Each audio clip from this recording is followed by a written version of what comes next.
Hey everyone, old school Pokemon here. I'm back again with the PokeFlipz podcast premiere, season 3, episode 3, joined by my usual co-host, Catch 'em All Collectibles, Dan. How's it going? Doing good, doing good. How about yourself? Doing very well. Looking forward to the live today. We will be live with you right after this pre-recorded segment where we answer your questions from last episode. And with that, we'll hop right into the first one. First question comes in from Mac Attack. Just touching on the junk slab conversation, it was sad that you would keep a PSA, or it was said that you would keep a PSA 4, for example, because you love the card, or just graded in general because you love the card. Is this to protect it, or are people in general grading cards hoping for a higher grade? Or is it in the hope of having some long-term gain? But then it gets a 4, so you kind of have to say you like it to convince yourself to keep it. You can protect kind of a stream of consciousness more so than a question. But anyways, I guess what's being gotten at here, and I agree with the sentiment. I think a lot of people grade cards because they think the preservation is like the only way to achieve it. And I have all my childhood binder, all my childhood cards still raw in a binder. And for me, if I want to, I can pull them out and I can touch them and feel them, and I can just appreciate them better without that additional obscurity of like the plastic. The presentation is nice. I mean, if I went with anyone, I would personally go with CGC for like a card I'm never selling. But in my opinion, like, why pay $13.50 or $15, $19, whatever the fees are at? Why pay that when like a magnetic one touch for $1 or less can give you good presentation as well? I'm very much on the same side. Yeah, like me personally, I don't fully get it. But I also don't want to yuck someone's yum, right? Like if someone has a card that they love and they want to keep forever, and they just want to know, hey, what's the number? What's the number out of 10? Hit me with that number. Let me see it. Let me encapsulate it. Let me preserve it. That's fine, right? It's their money. It's their card. They can do what they want. So me personally, I'm not doing it. I keep some cards as like a meme, kind of like a joke. I have a PSA 10 Dan, a PSA 10 Grill Greaser Pete. I could have those raw, but I guess I'm just keeping the 10s for the memes. So I'm a little bit on both sides of it, I guess. I keep some cards graded for the memes, some cards in the binder, but where do you land on this? Yeah, I can kind of see both sides of it. I can definitely see people collecting, like doing PSA 1 through 10 sets. I think that's kind of a cool little collectible to do. Have one copy of each card in each grade. I think that's kind of a cool accomplishment there. But so I can see people doing it from that perspective. Also, like you said, just cards that people really like. Like with me, No Damage Ninetales. I grade every single copy of that card that I get. I have PSA 2 through 9. And even if I get a new copy that's like PSA 2, 3, 4, whatever, probably not worth grading at that point, but I'll still grade it anyway, just because I like the consistency and I like everything to match. So that's another reason why someone would grade like a lower end card like that. But then for the most part, when I get those like oddball low grades, I'll just sell them off. Like cheap stuff. Like I just got back a submission of Ancient Muse, and in that submission, I had a few oddball like PSA 5, 6, 7s. With those cards, I'm just going to send them to 99-cent auctions and take whatever I can get out of them, and then list the 8s, 9s, and 10s as buy it nows. So just to kind of clear through some of that like lower end inventory that not many people would want to buy through a buy it now. So yeah, that's kind of my thoughts on that one right there. Get scooped up by those people setting the floor on anything plastic. Yes, exactly. So our next question comes from Go Orange 315. Not sure if questions for next episode is still a thing. Yes, it is. But when Pokemon eventually becomes an older hobby, like how old sports cards are now, could we possibly see lower grade PSA 4 range, vintage, still retain and or grow in value? Like how some 1950s era baseball, for example, seems to go for rather high prices, even in those super low grades. So for Pokemon, I can't see a world where that does happen. Unless you're talking like the super rare stuff, your trophy cards and stuff like that. First edition base Charizard, that'll always have a decent value in whatever PSA grade. But once you kind of get out of like those big cards in the hobby, um, there's just so many like near mint condition examples still out there, and there's already so many of those cards graded that I can't see a world where people start going down all the way to PSA 5s, 4s, 3s, whatever. Um, we're kind of seeing something similar happen with first edition base. Back a couple of years ago, it was 10 or bust. Then people started collecting nines. Now people are collecting eights. Some people are starting to move into sevens. But I can't see a world where it goes like that low down below like sixes and below, just because there's so many of those cards out there. And the difference between Pokemon and sports cards from like the 1950s is that obviously sports is a whole lot older, and with so, like you had someone had to hold on to those cards for a lot longer than Pokemon cards before grading even became a thing. Mhm. But with Pokemon, grading wasn't a huge thing back when it first came out. But King Pokemon, E Birdman, those two especially, they were grading cards when Pokemon first came out in 1999. So there's at least some cards from the first edition base set that were graded pretty much right when Pokemon came out. Whereas with the sports cards, you didn't have that. PSA didn't become a thing until like the early to mid 90s. So Mhm. you went 40 years without being able to grade any types of cards whatsoever. Plus, I also think back in like the 50s, 60s, whatever, collectibles in general, I I don't think were as popular as they are today. So you didn't have nearly as many people like actually collecting those sports cards and keeping them in the good conditions to eventually get graded. Whereas with Pokemon, the majority of us were kids back then, but there were a certain amount of people who actually actually collected the cards and put them in sleeves and kept them looking really nice. Whereas with the sports cards, I don't think it happened as much. What are your thoughts on that one? I think you covered it really well. And honestly, thinking about it more, I think in 50s era sports, 50s era baseball, I think those are still the exception. Obviously, you've got, what is it, the 52 mantle, but there are probably a lot of cards from the 52 sets that, and I could be wrong here, but I would think there's fairly affordable cards in that set of just more no-namer people that aren't as big, aren't as coveted as the mantle rookie. But yeah, in Pokemon, it's the exception. Like right now, probably there's only a couple cards, if not just one, the base set first edition Charizard, that really has fleshed out pricing all the way across the range of PSA scale.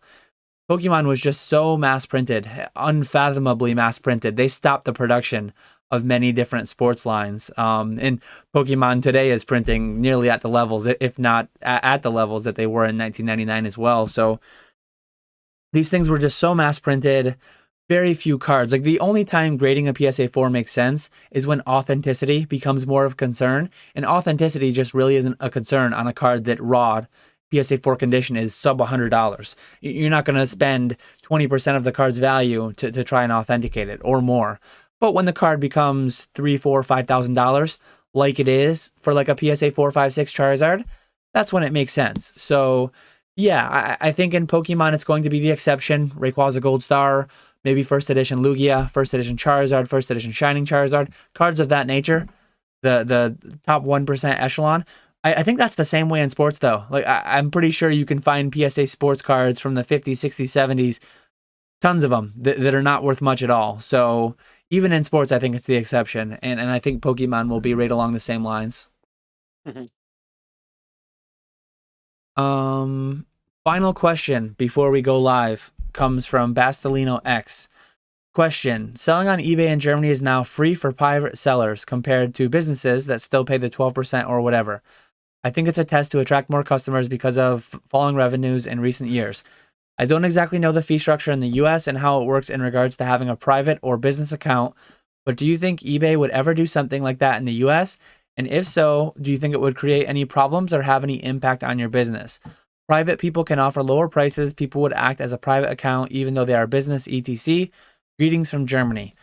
So on a very small scale, this does exist in the US. Very small scale though.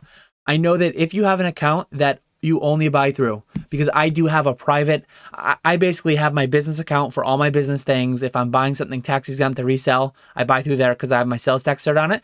But I do buy various household items on eBay that are not applicable for like sales tax exemption. So I have a personal account that I only buy on. Never sold a thing, never will. I get occasional promos like sell something for 5% value fee instead of 20 or 12% value fee. Sell something for $50 off your final value fee, whatever it may be. Some of the promotions are honestly like a little bit tempting, like ooh, that's pretty nice. But obviously, I'm never gonna like mix business and personal stuff, so it's not worth the hassle and the headache. But yeah, like I truly see this as a marketing ploy by eBay Germany. I actually did a little bit of research on this one beforehand because it was intriguing to me. I didn't even fully believe it when I read it, given that it was like just site wide, nationwide, that private sellers could sell for free, but apparently it is. And the main thing behind it, what one study that they ran, one bit of information that eBay gave, which completely makes sense, is that somebody who sells on the platform buys twice as much than somebody who only buys on the platform. When you think about it logically, like if you're on there selling, you've got to go on there, you've got to make your listings. Anytime you're on the site, that is valuable to them because you might come across oh, hey, a shiny thing that I want to click buy it now on. So their incentive, like they're just running numbers. It's math at the end of the day. They're running numbers. They're thinking, hey, I actually read too that the split is 80-20. Shout out to the Pareto principle, which I always quote, but 80-20. 80% of their sales are through businesses, 20% are private. So whatever that number is, say however many millions of dollars that is, they know what the cost is of making that 20% revenue go away, making it now free. And they're making a bet, they're placing a gamble, they're placing a wager on doubling their average buyer spend because those buyers are now going to become sellers, making them more money because a lot of those people will be buying from businesses. They're just, at the end of the day, it's a numbers game. Some amount advertising, some amount goodwill, brand recognition, all that stuff. Some amount just getting new customers to sign up for the first time. At the end of the day, yeah, it's a business decision.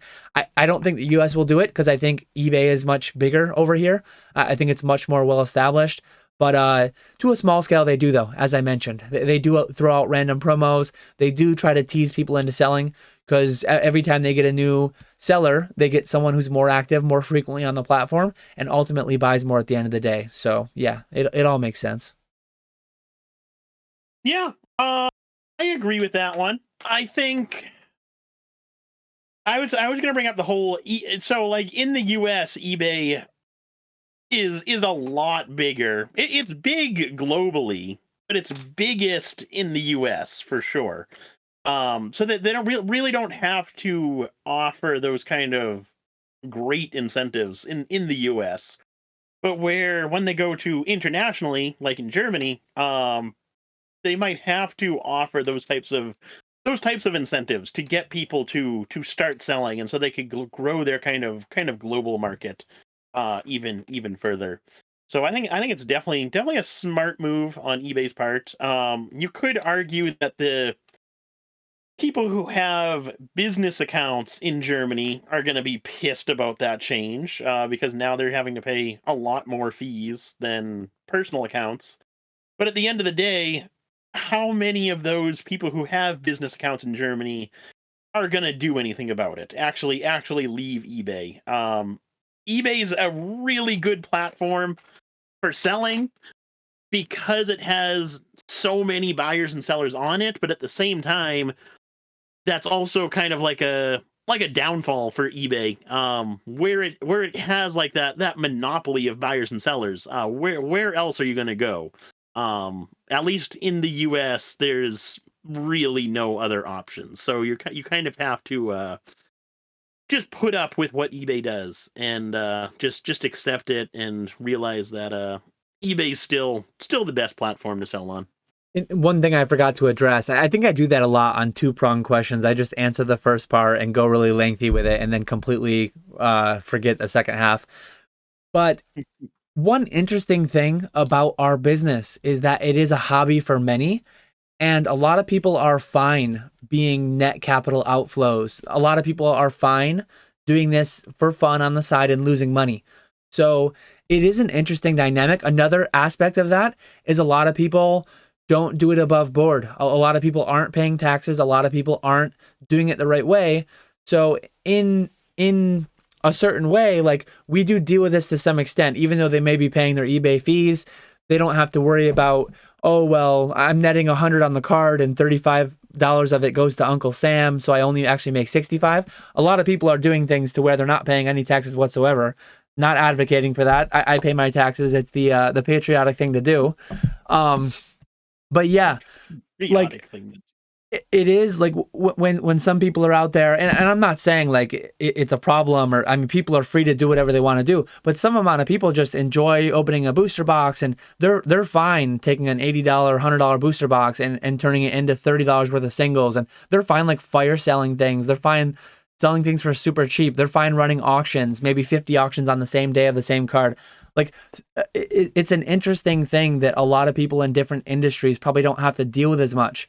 But having so many hobbyists in the space, that's just part of the market. That's part of the game we play, right?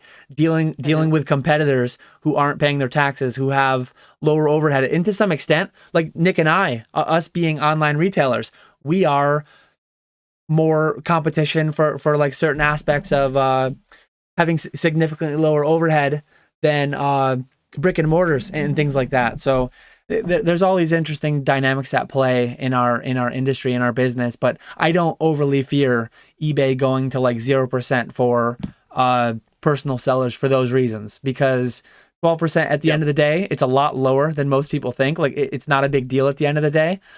30% that I pay on my net to taxes or more, depending on the year. Like, yeah, there's a lot of fees everywhere. I don't fear eBay fees. You give someone else lower eBay fees or no eBay fees, I'm game. Let's go. I'll still beat you. More makes it a little more fun, right? Having to try a little harder. So I'm all for it. Wow. Gotta get a little spicy, you know? Wanting the extra competition. Before we go live, we might as well just spice it up a little bit, right? There we go. I like it. You got anything else to rile people up before we send them over to the live? No, I'm good. Yeah, we will see you guys in just a second. Yep, we'll catch you over there.